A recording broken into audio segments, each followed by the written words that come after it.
وہاں کسی نبی کی بات بھی نہیں چلے گی اب۔ اور اللہ نے اس کے بعد یہ قانون بنا دیا وَمَن يَبْتَغِ غَيْرَ الْإِسْلَامِ دِينًا فَلَن يُقْبَلَ مِنْهُ، آج کے بعد اسلام کے علاوہ کسی اور دین کے اندر کوئی بھلائی تلاش کرنے کی کوشش کرے گا اسے بھلائی نہیں ملے گی۔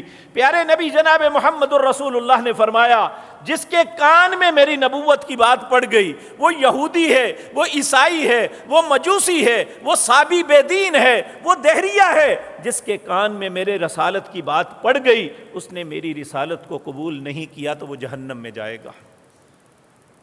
اس لیے اس غلط فہمی سے باہر نکل آنا چاہیے کہ وہ بڑے اچھے ہیں جی، وہ نبیوں کی اولاد ہیں۔ نبیوں کی اولاد نے نبیوں کے ساتھ کیا کیا کبھی سوچا ہے آپ نے؟ سب سے پہلے یعقوب علیہ السلام کے بیٹوں میں یہودا، جس کے نام پہ یہودی اپنا نام یہودی رکھتے ہیں، اسی بدبخت نے سیدنا یوسف کے خلاف اپنے بھائیوں کو ابھارا تھا نا، حسد اور بغض کی وجہ سے کہ باپ اس سے کیوں پیار کرتا ہے زیادہ۔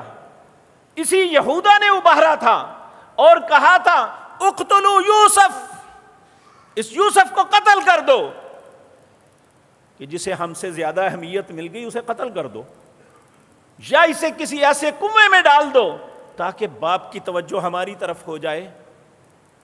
انہوں نے سکے بھائی کو، ایک باپ کے بیٹے کو صرف حسد کی بنیاد پہ اذیت دی اور اسے قتل کرنے کی پوری کوشش کی۔ یہ تو اللہ کی مرضی ہے کہ اللہ جسے زندہ رکھنا چاہے۔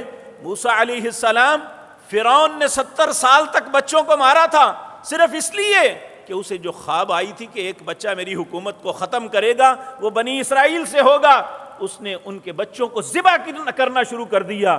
لیکن جس بچے کی وجہ سے سب کچھ ہونا تھا، اللہ نے وہ بچہ اس کے گھر میں پہنچا کے کہا میں تیرے گھر پہنچا دیا ہے، جس کی وجہ سے مارتے ہو میں اسے بچانا چاہتا ہوں تو مار کے دکھا دو۔ تو موسیٰ علیہ السلام فرعون کے گھر میں پلے تھے۔ یہاں سے احساس ہوتا ہے قوت و قدرتوں کا مالک صرف اللہ ہے، جو وہ چاہے۔ وَمَا تَشَاءُونَ إِلَّا أَن يَشَاءَ اللَّهُ، جو تم چاہتے ہو وہ نہیں ہوگا، جو اللہ چاہتا ہے وہ ہوگا۔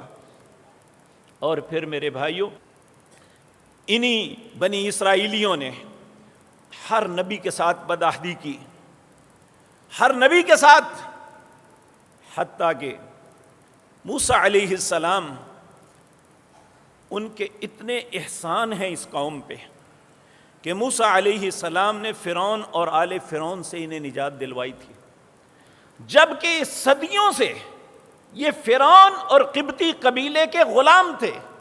وہ جیسے چاہتے ان کے ساتھ کرتے، ان کی بیٹیوں سے کے ساتھ العیاذ باللہ جو قومیں غلاموں کے ساتھ کرتی ہیں ان کی عزتوں کو پامال کرتے، ان کے بندوں کو اپنے کاموں پہ بغیر کسی چیز کے لگاتے، اذیتوں میں زندگی گزر رہی تھی۔ تو موسیٰ علیہ السلام نے نجات دلائی۔ پھر جب یہ مصر سے نکل کے آئے، نیل کو پار کیا، ارض فلسطین کے پاس پہنچے، تو موسیٰ علیہ السلام نے کہا یا قوم ادخلوا الارض المقدسۃ التي كتب اللہ لکم ولا ترتدوا على ادبارکم فتنقلبوا خاسرین۔ اے میری قوم کے لوگو، ارض مقدس میں داخل ہو جاؤ، اور اللہ نے یہ تم پہ لکھ دی ہے، تمہیں ہر صورت ملے گی، میرے رب نے فیصلہ کر دیا ہے۔ یا قوم ادخلوا الارض المقدسۃ التي كتب اللہ لکم ولا ترتدوا على ادبارکم، میرے رب کا حکم ہے کہ اپنی ایڑیوں پہ پیچھے نہ بھاگنا۔ انہوں نے کیا کیا؟ موسیٰ علیہ السلام کے ساتھ کیا کیا؟ کہنے لگے یا موسیٰ، ہم یہاں کبھی داخل نہیں ہوں گے۔ موسیٰ علیہ السلام نے کہا یا قومی ادخلوا ارض المقدسۃ التي كتب اللہ لکم، اللہ نے تمہارے لیے لکھ دیا ہے۔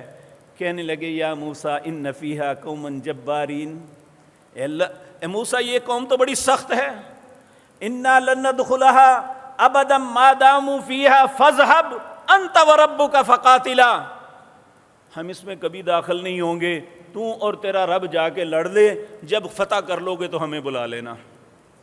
یہ کمینگی تھی ان کی ذہنی۔ اور پھر میرے بھائیوں، موسیٰ علیہ السلام کے احسانات کو کبھی انہوں نے نہیں سوچا۔ موسیٰ علیہ السلام اللہ کا حکم سناتے تو آگے سے جواب دیتے، سمع